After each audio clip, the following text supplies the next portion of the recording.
In questa lezione vi porterò alla scoperta del Beato Angelico. Se siete interessati alla lezione integrale potete richiederla nel primo link in descrizione.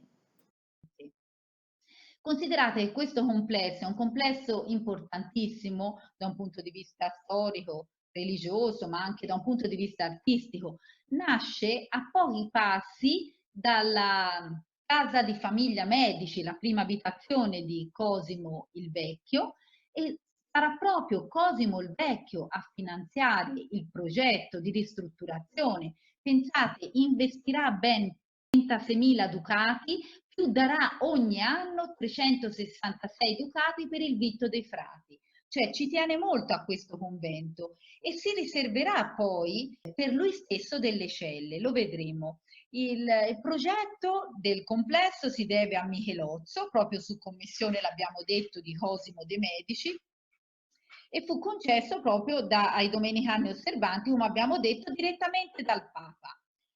E è interessante che il Beato Angelico affiancherà l'opera poi di Michelozzo in questo convento, ispirandosi però anche alle sue stesse idee di purezza formale, di armonia. Lo sapete, Michelozzo è anche l'architetto di fiducia dei Medici, costruirà anche Palazzo Medici, appunto ora Palazzo Medici Riccardi, costruirà per esempio in Mugello Bosca Frati, l'altro convento importantissimo. Ecco, è interessante che anche il Beato Angelico si ispira alle sue idee di purezza. Questa è la pianta di tutto il complesso. Trovate, vedete, la basilica, è questa evidenziata col numero 1. Vedete, trovate il chiostro di Sant'Antonino, il numero 2. Il chiostro di Sant'Antonino Pierozzi, è una figura importantissima per Firenze e avrà un chiostro in San Marco completamente affrescato con le scene anche della vita dei santi domenicani, ma soprattutto anche di Sant'Antonino, e infatti è chiamato il chiostro di Sant'Antonino. C'è una zona museale che un tempo era la zona invece di pertinenza del convento. Per esempio c'erano appunto tutte le celle che oggigiorno non sono più abitate dai monaci, ma sono diventate area museale. C'era l'antica farmacia, c'era per esempio la foresteria. La foresteria, lo sapete, è il luogo dove vengono accolti i forestieri, gli stranieri, e quindi diventa un complesso importantissimo all'interno proprio anche della città di Firenze. Questa è una pala famosa che il Beato Angelico fa per la chiesa di San Domenico. È interessante perché questa pala si vede già subito, si vedono i domenicani rappresentati. Chi sono questi domenicani? Li potete riconoscere innanzitutto perché sono vestiti sempre di nero e di bianco. Letteralmente domini cani significa cani del Signore. Infatti li vedremo poi rappresentati anche come cani pezzati bianchi e neri, soprattutto nel convento di Santa Maria Novella, li troverete che stanno sbranando dei lupi gli eretici. Poi ve li mostrerò più in dettaglio. Guardiamo come si riconoscono questi domenicani che sono qui presenti. Allora, partendo da sinistra trovate Tommaso d'Aquino. Tommaso d'Aquino si riconosce perché ha, vedete, sul manto ha il sole raggiato. È colui che ha scritto la Summa Teologica, un testo importantissimo. Guardate, ce lo sta proprio mostrando. Poi accanto abbiamo San Barnaba, poi trovate la Madonna in trono con tutti gli angeli attorniati in cerchio.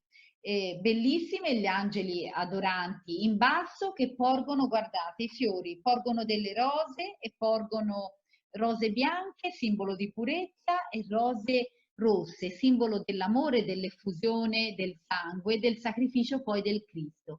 Tanto che il Cristo, Gesù bambino piccolo, sta proprio cercando di prendere quella rosa rossa, simbolo proprio della sua futura passione.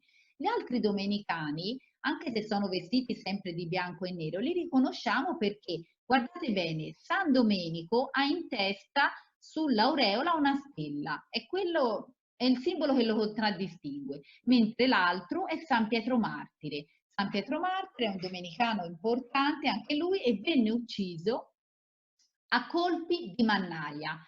Con una scure praticamente venne praticata una ferita sulla testa, potete vedere il sangue, e quando trovate un domenicano che presenta del sangue in testa, sappiate che è San Pietro Martire.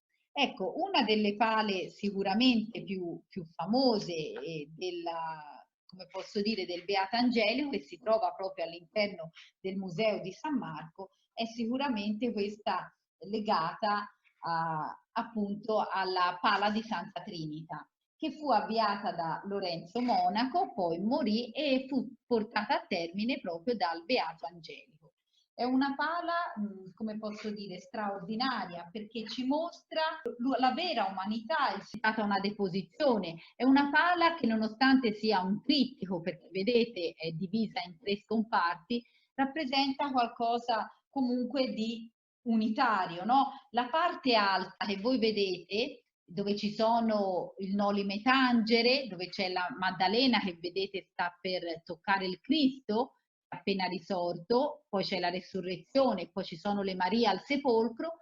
Queste scene in alto, diciamo in queste cuspidi, si devono a Lorenzo Monaco, mentre l'impianto centrale, bellissimo, con tutta la scena dove trovate appunto anche i personaggi, che potremmo dividere in 2 gruppi. Innanzitutto si vede la città dietro, una bellissima città che potrebbe richiamare Firenze, non è certamente una città lontana da noi. È interessante che qui trovate coloro che seguono la religione del cuore e sono la figura della Maddalena, vedete a sinistra che bacia i piedi di Cristo, coloro che accettano con fede il messaggio che Cristo ha proposto venendo qui sulla terra.